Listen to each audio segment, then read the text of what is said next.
घंटी जाता। हेलो ए जान, अरे मिले के बड़ा मन करता हो।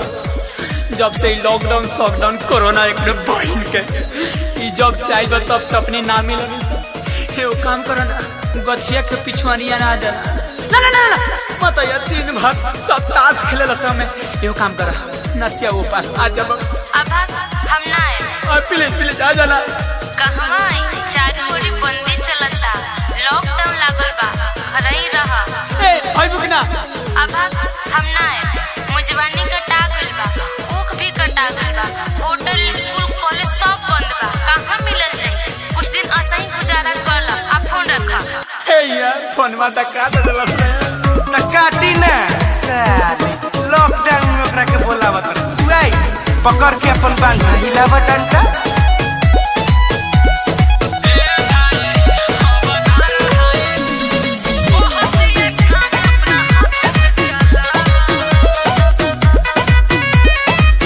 जब करतानी फोन माला काट देतिया, कहतानी मिले के तो डांट देतिया। अरे यार हमरा समझ करा। जब करतानी फोन माला काट देतिया, कहतानी मिले के तो डांट देतिया। कहतिया काम अपना हाथ से चलावा, खाली वही फिर में रहे इसका। जब बाबा कुमार बाबू बनता, जब बाबा कुमार बाबू बनता, तब ले जाके अकेले हिलावत घंटा। जब बाबा कुमार बाबू बनता, तब ले जाके अकेले हिलावत घंटा। नहीं बुझतिया फील पैट रहता है, दिल दिल धड़कता। फौजी से निरमा साबुन से धोआ ली है। एक और जवानी भाई भीतर भड़कता, एक और जवानी भाई भीतर भड़कता।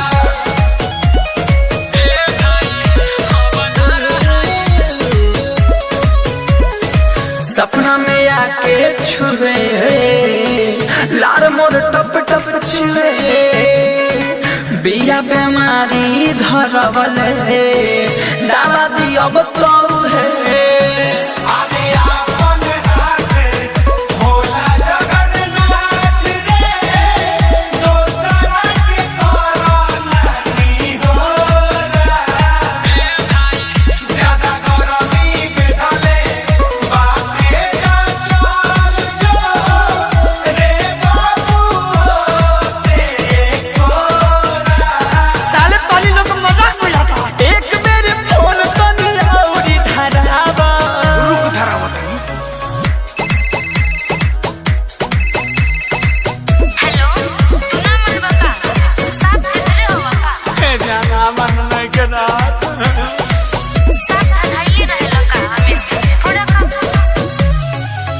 जब बाबा कुमार बाबू बनता,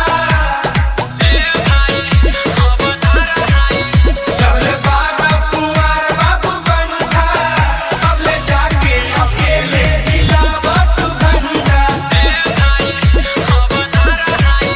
जब बाबा कुमार बाबू बनता, तब ले जाके अकेले हिलावत घंटा।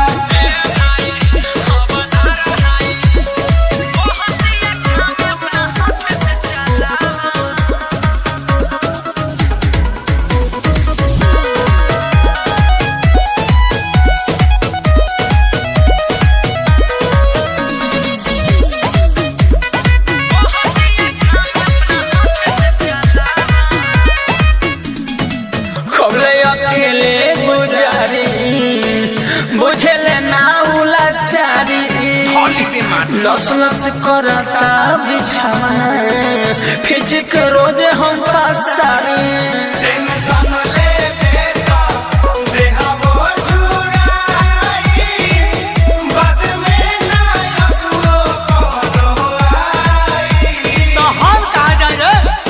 सच बात राहुल रसिक कहेले, राखो जवानिया जोगाई। साले बियाह में तेल बनता तो सुन